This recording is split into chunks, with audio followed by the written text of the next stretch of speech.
Island of the Blue Dolphins by Scott Odell, as read by comedian Alex Elkin.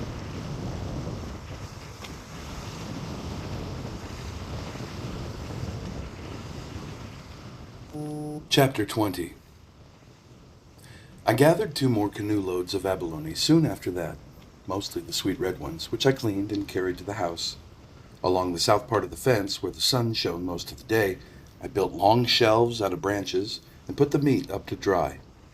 Abalones are larger than your hand and twice as thick when fresh, but they shrink small in the sun, so you have to dry many. In the old days on the island, there were children to keep away the gulls, which would rather feast on abalones than anything else.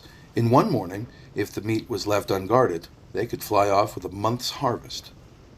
At first, whenever I went to the spring or to the beach, I left Rontu behind to chase them off, but he did not like this and howled all the time I was gone. Finally, I tied strings to some of the abalone shells and hung them from poles. The insides of the shells are bright and catch the sun, and they turn one way and another in the wind. After that, I had little trouble with the gulls. I also caught small fish in a net when I had made and hung them up to dry for winter light. With meat drying on the shelves and the shells flashing and turning in the wind and the strings of fish hanging on the fence, the yard looked as if a whole village were living there on the headland instead of just Rontu and me. Every morning after I had gathered food for the winter, we went out on the sea. At the end of the summer I would gather roots and seeds to store, but now there was nothing that needed to be done. We went many places those first days of summer: to the beach where the sea elephants lived, to Black Cave, which was even larger than the first cave we found, and to Tall Rock, where the cormorants roosted.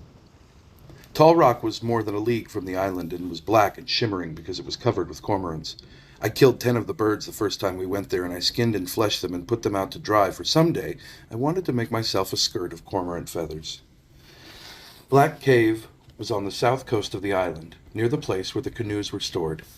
In front of the cave was a high ledge of rocks surrounded by deep kelp beds, and I would have paddled by it if I had not seen a sea hawk fly out. The sun was in the west, and I had a long way to go to reach home, but I was curious about the hawk and the place he lived in. The opening of the cave was small, like the one in the cave under the headland, and Rontu and I had to crouch low to get through. Weak light came from outside, and I saw that we were in a room with black, shining walls that curved high overhead. At the far end of the room was another small opening. It was a long and very dark one, but when we reached the end of it, we were in another room, which was larger than the first and lit with a shaft of light. The light came from the sun, which shone down through a jagged crack in the ceiling. Seeing the sun shining down and the black shadows drifting over the walls, Rontu barked and then began to howl. The sound echoed through the cave like the howling of a whole pack of dogs. It sent a cold feeling down my back. "Be quiet," I shouted, putting my hand over his jaws. My words echoed and echoed in the room. I turned the canoe around and started back toward the opening. Above it, on a deep ledge that ran from one side of the room to the other, my gaze fell upon a row of strange figures. There must have been 24 of them standing against the black wall. They were as tall as I, with long arms and legs and short bodies made of reeds, and clothed in gull feathers. Each one had eyes fashioned of round or oblong discs of abalone shell, but the rest of their faces were blank. The eyes glittered down at me, moved as the light on the water moved and was reflected upon them. They were more alive than the eyes of those who live. In the middle of the group was a seated figure, a skeleton. It sat leaning against the wall, with its knees drawn up, and in its fingers, which were raised to its mouth, a flute of pelican bone. There were other things there on the ledge, in the shadows among the standing figures, but having drifted far back in the room, I again paddled toward the opening. I had forgotten that the tide was coming in.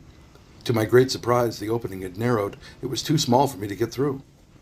We would have to stay there in the room until the tide went out, until dawn came. I paddled to the far end of the cave. I did not look back at the glittering eyes of the figures on the ledge. I crouched in the bottom of the canoe and watched the shaft of light grow weak. The opening out to the sea grew smaller and finally disappeared. Night came, and a star showed through the crevice overhead. This star passed out of sight, and another took its place.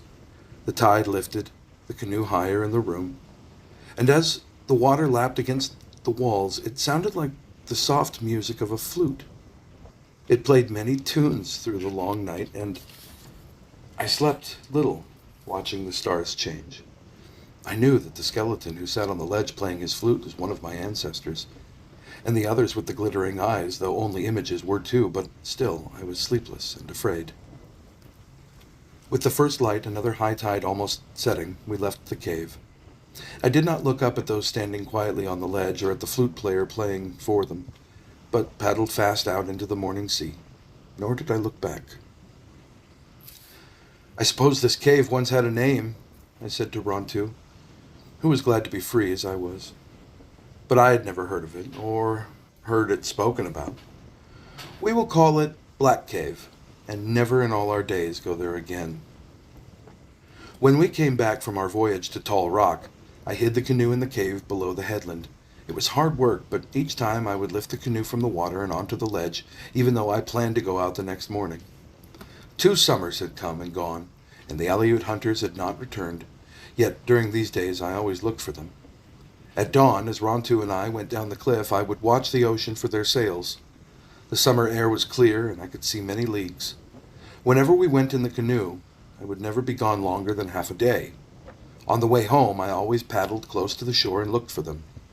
It was the last time that we went to Tall Rock that the Aleuts came. I had hidden the canoe and climbed the cliff with the 10 cormorant skins slung over my back. At the top of the cliff, I stood for a while gazing at the sea. There were some small clouds on the water. One of them, the smallest, did not look like the others, and as I watched, I saw that it was a ship. The sun made bright scales on the water, but I could see clearly. There were 2 sails, and it was a ship coming toward the island. For a long time, I could not tell the color of the sails. I wondered if it could be the white men, though now I thought about them little and seldom looked for them. I left the cormorants hanging on the fence and went to the rock on the headland. I could see no better from the rock because the sun was low and the whole ocean was covered with light. Then, as I stood there, I remembered that the white man's ship would come from the east. This one had come from a different direction, from the north. I still was not sure that it belonged to the Aleuts, but I decided to pack the things that I would take to the cave in the ravine. There was much to take: my 2 birds, the skirt I had made, the stone utensils, my beads and earrings, the cormorant feathers, and all of the baskets and weapons. The abalones were not yet dry, so I would have to leave them. When I had packed everything and put it beside the hole under the fence, I went back to the headland.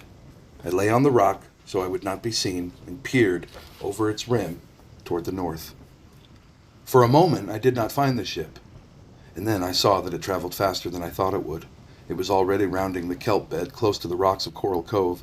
The last of the sun shone on the ship, on the bow, which was made like the beak of a bird, and on the 2 red sails. I knew that the Aleuts would not come on shore in the dark, and that I had until morning at least to carry my things to the cave, but I did not wait. Most of the night I worked, making 2 trips to the cave. At dawn, when everything had been moved, I went back to the house for the last time. There I buried the ashes of my fires and threw sand over the shelves in the floor. I took down the shells that I had put up to scare the gulls and tossed them and the abalones over the cliff. At last, with a pelican wing, I brushed away the marks of my feet. When I had finished, it looked as though no one had lived there for a long time. By now the sun was up, and I climbed onto the rock. The ship lay at anchor in the cove. Canoes were bringing goods to the shore, and some were out in the kelp beds, beginning to hunt for otter.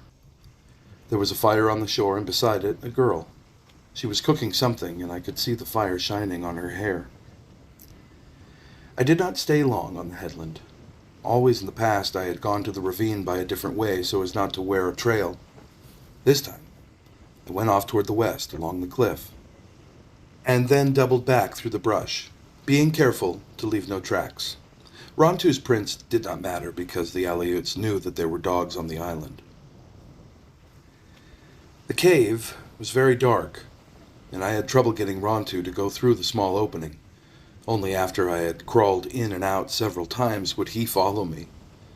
I closed the opening with stones, and since I was tired, lay down and slept all that day. I slept till I could see the stars shining between the cracks in the rocks. End of chapter 20.